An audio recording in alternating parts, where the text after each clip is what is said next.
All of you, how are you? I hope सब ठीक है, अपने अपने घरों में हैं और अच्छे से पढ़ाई भी कर रहे हैं, right? So we will continue our study with the chapter 4 and this is the part 2 of class 6 science. Take out your book, notebook, pen, get ready students. Part 1 में हम लोगों ने अपीयरेंस पढ़ लिया था. हमारा चैप्टर है सॉर्टिंग मटेरियल्स इनटू ग्रुप्स. हम लोगों ने अपीयरेंस देख लिया था कि कैसे शाइन होता है. मैंने आपको होमवर्क भी दिया था ना कि स्टील का, वुड का, ये सारा टेक्सचर आपको देखना है कि कौन सा शाइन करता है, कौन सा शाइन नहीं करता है, किसका अपीयरेंस कैसा है. तो आज हम हार्डनेस के बारे में पढ़ेंगे. Hardness of a material, whether it is a soft और hard, what kind of it is. Then transparency पढ़ेंगे कि ट्रांसपेरेंसी क्या होती है. जब कोई भी लाइट किसी, जैसे ग्लास है हमारे पास, ग्लास में हम लाइट पास करते हैं तो उसमें से लाइट पास हो जाती है. बट जैसे हम स्टील का बर्तन लेंगे या फिर स्टील का कोई यूटेंसिल्स लेंगे तो उस यूटेंसिल पे अगर हम लाइट पास करते हैं तो क्या वो लाइट अंदर जाती है ग्लास के? नहीं जाती है. That is what a transparency is, कि वो शो करेगा कि आपका मटेरियल ट्रांसपेरेंट है या नहीं. देन हम पढ़ेंगे कंडक्शन ऑफ हीट. हम लोगों ने पहले भी डिस्कस किया है ये कंडक्शन क्या होता है, weather it is a good conductor of heat और नॉट. किसी भी मटेरियल का कंडक्शन चेक करने के लिए हम क्या करते हैं, हीट पास करवा के देखते हैं. स्टील का अगर कोई पॉट है और हम लोगों ने गैस पे रखा है तो वो हीट ले लेगा, गर्म हो जाएगा वो बर्तन. तो उससे हमको पता चलता है कि यूटेंसिल गर्म हो रहा है, means it is a good conductor of heat. और अगर हम वुड का करेंगे, एग्जाम्पल वुड का लेते तो जो वुड है वो बैड कंडक्टर ऑफ हीट है, वो उसमें बर्न हो जाएगा, राइट? वो हीट पास नहीं कर सकता. Same as it is with the conduction of electricity. Electricity उसमें पास करवा के देखेंगे कि मटेरियल से इलेक्ट्रिसिटी पास हो रही है या नहीं. वही बताएगा whether it is a good conductor of electricity or not. Then solubility and insolubility. Soluble मतलब आपको पता होगा स्टूडेंट्स, घुलनशील. जैसे पानी के अंदर हम सॉल्ट या शुगर ऐड करते हैं तो वो उसमें घुल जाता है, मिक्स हो जाता है और उसका टेस्ट हम लोगों को पता चल जाता है. सॉल्ट है तो उसमें खारापन आएगा वाटर में, और अगर हमने शुगर पुट किया है तो मीठा आएगा उसका टेस्ट. तो वो सॉल्युबल होते हैं. और इनसॉल्युबल मींस अगर वाटर में हम लोगों ने पीस ऑफ अ नेल डाल दिया, यानी कि आयरन का कोई नेल कील डाल दी, तो वो सॉल्युबल होगी क्या? नहीं होगी. That is what इनसॉल्युबिलिटी. क्या सॉल्युबल है, क्या इनसॉल्युबल है मटेरियल का, मैटर का, वो डिपेंड करता है. तो वो हम पढ़ेंगे. देन स्टेट्स ऑफ मैटर पढ़ेंगे. अलग अलग जो मैटर होता है उसकी अलग अलग डिफरेंट प्रॉपर्टीज होती है. डिपेंड करता है कि वो मटेरियल सॉलिड है या लिक्विड है या गैस है. तो अभी आप इसका स्क्रीनशॉट ले लीजिए कि हम क्या क्या पढ़ने वाले हैं. We will go through by all of these topics. Now we will continue with our topic which is hardness. Come to the page number 41 students. So here is the heading on the page number 41. Put your finger over here. Hardness. Hardness क्या बताता है, हमारी जो material है वो कैसा है, soft है या हार्ड है. तो हम लोग आज इसमें डिस्कस करते हैं. Some materials such as metals, diamonds, plastics, glass, wood and rocks are hard. Hard materials such as glass, some kind of plastics and some rock break easily, whereas metal, wood or some plastic do not break easily. Materials such as paper, wool, cotton and rubber are soft. Soft materials such as rubber can be compressed. अच्छा, इसमें अलग अलग चीज़ें दे रखी है. जैसे glass हम तोड़ तो सकते हैं but it will be harmful for us, हमको कहीं पे भी लग सकती है उससे. देन प्लास्टिक हम इजीली कट कर सकते हैं. डायमंड को अगर हम कट करते हैं तो जितना हम डायमंड को शेप देते हैं उतना ज़्यादा उसकी कीमत बढ़ती है, उसकी कॉस्ट उतनी ज़्यादा इंक्रीज होती है. तो डायमंड को काटने पर अलग उसका स्पेसिफिक मीनिंग निकलता है. प्लास्टिक को कट करने पे डिपेंड करता है कि प्लास्टिक की हार्डनेस कैसी है. बहुत डिफरेंट टाइप के प्लास्टिक्स होते हैं. देन अगेन ग्लास को भी हम लोग बहुत ही अच्छे से, और बहुत जो उसका काटने की मशीन होती है वो बहुत अलग होती है. तो अगेन ग्लास को भी काटना इजी नहीं होता but it can B breakable. Would भी हम काट सकते हैं इजीली। रॉक्स भी बहुत हार्ड होती है और उसको बम ब्लास्ट करके रॉक्स को तोड़ते हैं। कोई भी रास्ता बनाना होता है तो रॉक्स को बॉम्बार्ड करके फिर रास्ता बनाते हैं, but it can be easily breakable. Hard material such as glass, some kind of plastics और some rock can break easily. Whereas हम लोग अगर मेटल की बात करें तो मेटल को भी हम लोग काट के ही सारे यूटेंसिल्स बनाते हैं। अलग अलग टाइप के मेटल्स होते हैं, right. Then plastic, some plastic and wood are कैसे होते हैं, जो कि इजीली ब्रेक नहीं होते हैं। और material such as paper and wool, cotton, rubber, हम लोग इसको क्या कर सकते हैं, इन मटेरियल्स को, पेपर को हम लोग कंप्रेस कर सकते हैं, वूल को हम कंप्रेस कर सकते हैं, उससे फैब्रिक बन जाता है। हम जितनी बार चाहें उतनी बार उसको कंप्रेस कर सकते हैं। देन रबर भी, ठीक है। तो ये अलग अलग टाइप की डिफरेंट चीज़ें हम लोगों को मटेरियल्स बता रखी हैं कि किनको हम हार्डनेस उनकी कैसे चेक कर सकते हैं। अगर आपके घर पे सारी चीज़ें हैं तो एक बार आप लोग प्लास्टिक को हल्का सा टेयर करके देखना कि उसकी हार्डनेस कैसी है। ग्लास आप लोगों को कुछ नहीं करना, ग्लास को सिर्फ आप देख सकते हैं कि हाँ ग्लास भी इजीली ब्रेक हो सकता है।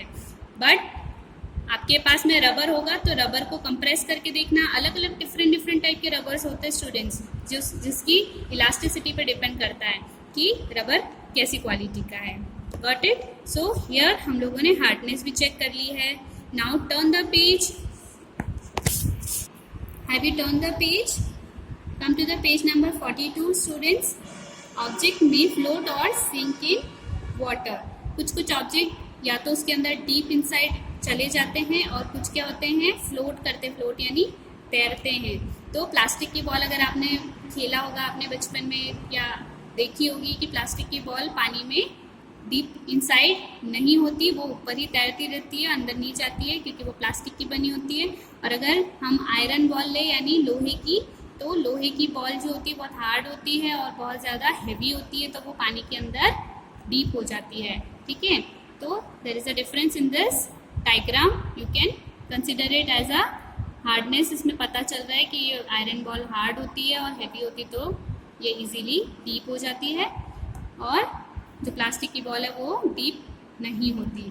व्हेन अ वुडन ऑब्जेक्ट और a plastic ball is placed in water it flows.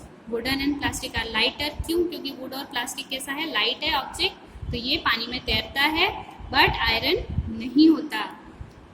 So they float on water. A pumice stone float on water. A piece of a rock, a metal nail, iron ball, and a pin sink in water.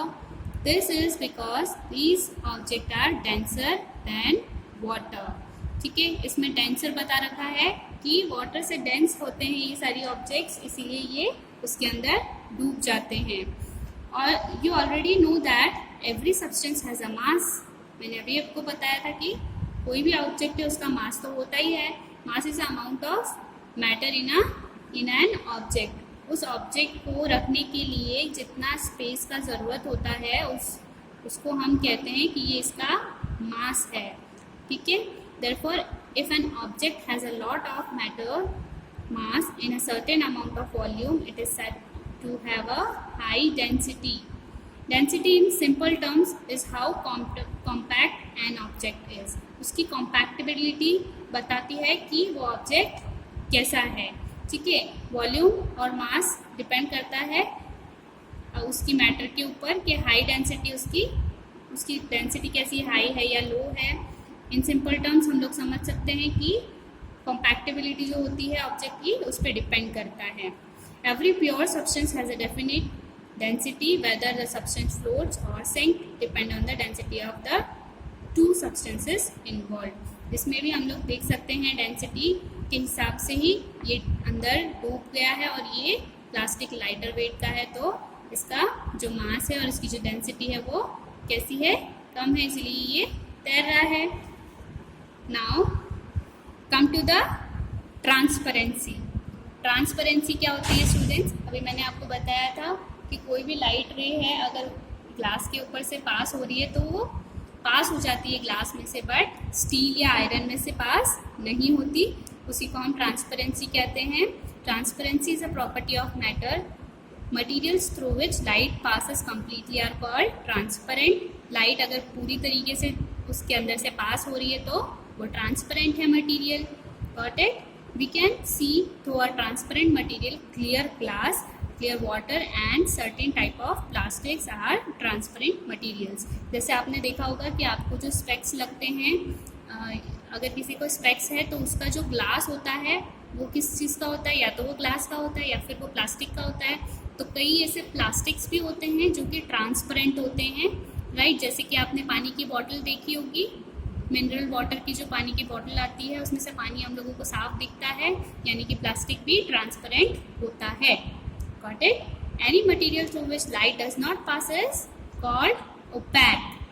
मतलब अगर किसी चीज़ पे से light pass नहीं हो रही है तो उसको हम क्या बोलेंगे? ओपैक है वो. Okay, we can not see through an opaque material. Wood, all kinds of metals and card paper are opaque material. Glass can be made opaque by painting its surface. मतलब कि बहुत सारी ऐसी चीज़ें, जैसे कि आप यहाँ पे एग्जांपल दे रखा है, वुड है, मेटल्स है, कार्ड पेपर है, इसमें से लाइट पास होती है क्या? नहीं होती ना. तो इसीलिए इसको ओपैक मटेरियल कहते हैं. और हम ग्लास को भी ओपैक बना सकते हैं. कैसे? उसके ऊपर पेंट करके, ब्लैक पेंट कर दो, ऑरेंज पेंट कर दो, तो वो भी ओपैक बन सकता है. Got it? Now come to the page number 43 students. Material that allow light to pass through partially are called translucent. Partially मतलब आप दोनों डायग्राम देख सकते हैं, तीनों डायग्राम देख सकते हैं आप कि ये जो मोमबत्ती है वो इसको शो कर रही है कि इधर शो हो रही है क्या? Light passes completely through a transparent object. इसमें लिखा हुआ है कि जो लाइट है वो कम्प्लीटली पास हो जाती है ट्रांसपेरेंट ऑब्जेक्ट से. तो हो रही है क्या? देखो. और ये जो दूसरा डायग्राम है इसमें क्या हो रहा है? शेडो नीचे बन रहा है इस वाले वुडन एरिया का, जो वुडन ब्लॉक रखा हुआ है इसका शेडो नीचे बन रहा है. बट ये लाइट पास हो रही है इधर, देखो ध्यान से. और जो थर्ड वाला हमारा है डायग्राम, इसमें चेक करो क्या हो रहा है? Light passes partially through a translucent object. मतलब सेम डायग्राम है, सब कुछ सेम है, बट क्या हो रहा है?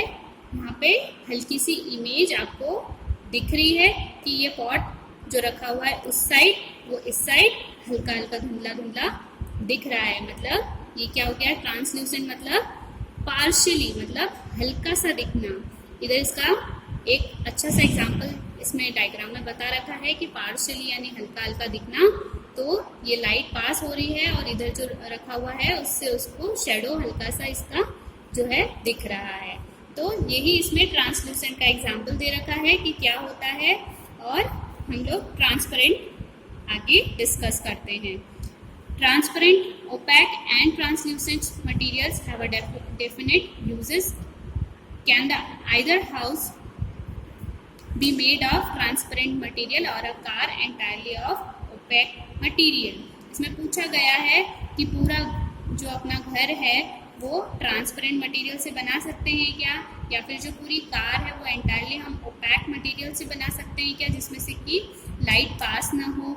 तो ये दोनों ही चीज़ गलत है स्टूडेंट्स. हम पूरा घर ट्रांसपेरेंट भी नहीं बना सकते और जो हमारी कार है वो पूरी तरह हम ओपैक भी नहीं रख सकते हैं, राइट. हमको जैसे कार का फ्रंट जो हमारे पास मिरर होता है, फ्रंट जो ग्लास होता है हमारा, वो हम लोगों को ट्रांसपेरेंट चाहिए.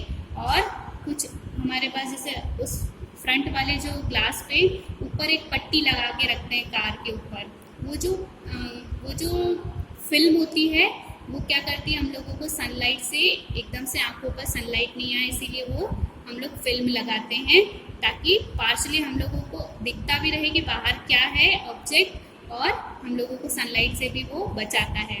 तो हम लोगों को ये सारी चीज़ें ध्यान में रख के हम सारी चीज़ें घर में रखते हैं और कार में भी वैसी ही चीज़ें लगाई जाती है. What if opaque glass is used instead of transparent glass on a wrist watch? तो इसमें पूछा गया है what if opaque glass is used instead of transparent glass on a wrist watch. आप खुद ही सोचिए कि अगर हम लोग रिस्ट वॉच जो पहनते हैं उसके ऊपर हमारा जो ग्लास होता है वो अगर ओपैक होगा तो क्या हमको टाइम दिखा पाएगी हमारी घड़ी? नहीं दिखा पाएगी। ट्रांसपेरेंट ग्लास होगा तभी हम देख पाएंगे कि क्या समय हो रहा है, राइट? तो ये आप लोगों को थिंक करना है और सारी चीज़ें नोटिस करनी है। इसमें और इसमें क्या डिफरेंस है देखा आपने? ये ट्रांसपेरेंट है, ये ओपैक है, और ये क्या है? Partially translucent. Light does not pass through an opaque object, इससे पास नहीं होगी लाइट। और इसमें क्या हो रहा है? Light passes completely through a transparent object. समझ में आया स्टूडेंट्स? सो अभी हम लोग ये सारी चीज़ें हम लोगों ने पढ़ ली है, हार्डनेस, ट्रांसपेरेंसी, और नेक्स्ट वीडियो में हम कंडक्शन ऑफ हीट पढ़ेंगे। सो अभी के लिए आप लोगों का होमवर्क है कि आप ये सारी चीज़ें घर पे देखना कि प्लास्टिक बॉल कैसी होती है, डिफरेंट टाइप की बॉल्स होती है स्टूडेंट्स।